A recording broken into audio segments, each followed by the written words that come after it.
Hello everyone, welcome back to Johnnykin and the Goblins. We're going to continue where we left off, you remember. All these fairies had just appeared from nowhere. The funniest little figures, which looked like mannequins or babies among the rows, were also the jolliest. And Johnnykin noticed that all the cupids in the country, from churches or houses old or new, all the odd little creatures from choir seats, and all the droll mannequins in every kind of carving had come to life, and were swarming in by thousands.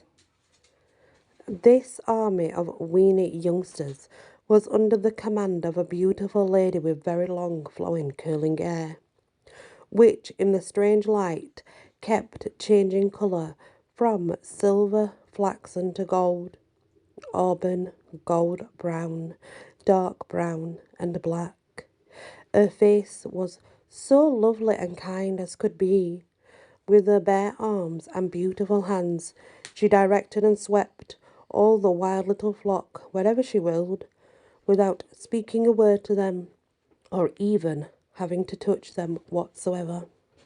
As she came near to Johnnykin, he bowed politely to her, and she smiled and said, "So, we have a real boy here tonight. I am the queen of the mannequins. I rule all the toys and little images that men make. If you please, your majesty," said Johnnykin, "how is it that they come to life?" "All images, and many other things that men make or handle, or live with, get a kind of life from man. Sometimes this life awakens, and then they frolic about in secret, and imitate their masters and mistresses. When a nice little doll has been nursed a great deal by a bright little girl, and talked to and instructed, do you suppose it is all lost and wasted? No, indeed. Dolly remembers it all, and some night it'll all show. Is there any way to make images or dolls alive? Certainly. Whenever a girl or boy, particularly a boy, has been perfectly good all day long, learned every lesson, and teased nobody, been very polite, and used only the best language, and not listened to other people's conversation, it may be done.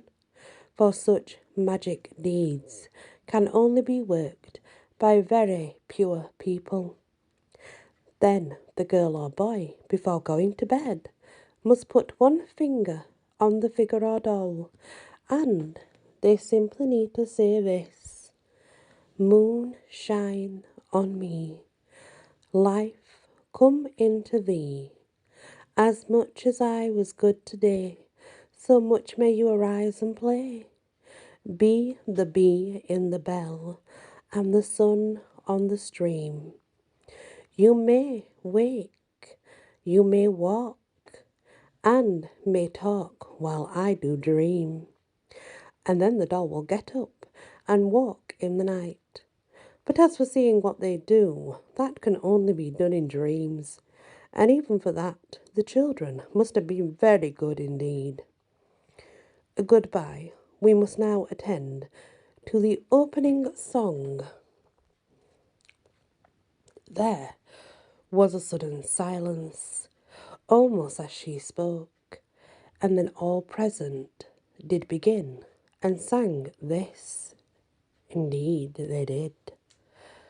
The rose leaned over the garden wall, the pebble sat by the waterfall. Come out of your stone, it is time to be gone. While the poppy is red, and the corn is green, and the blue fly sings to the canlandine.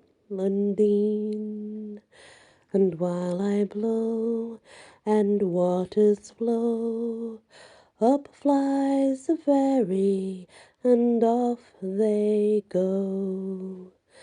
The nighthawk sat on the forest stone and called to the elf who lived alone.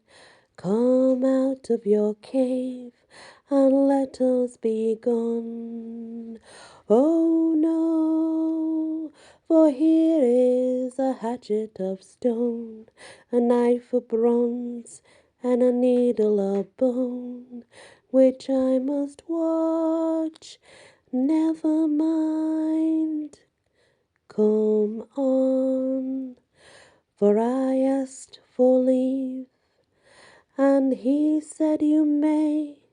Out jumped the elf, and they hurried away, and the pitcher called to the yellow frog, come to the garden and leave the bog by the blackberry wire and the deadwood fire, for the lily may rest when the bramble must tire, and the silver mouse is waiting for you.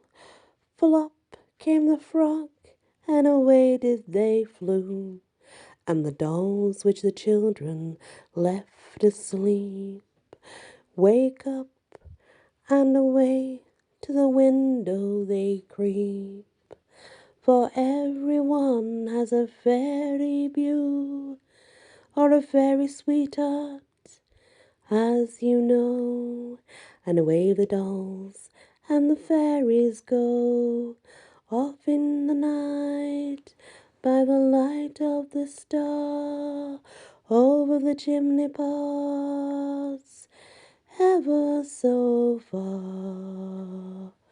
Rose and fairy and frog and doll, elves and pitchers and birds and all, goblins, squirrels and pigs and rats, spoons and lilies and bees, even cats.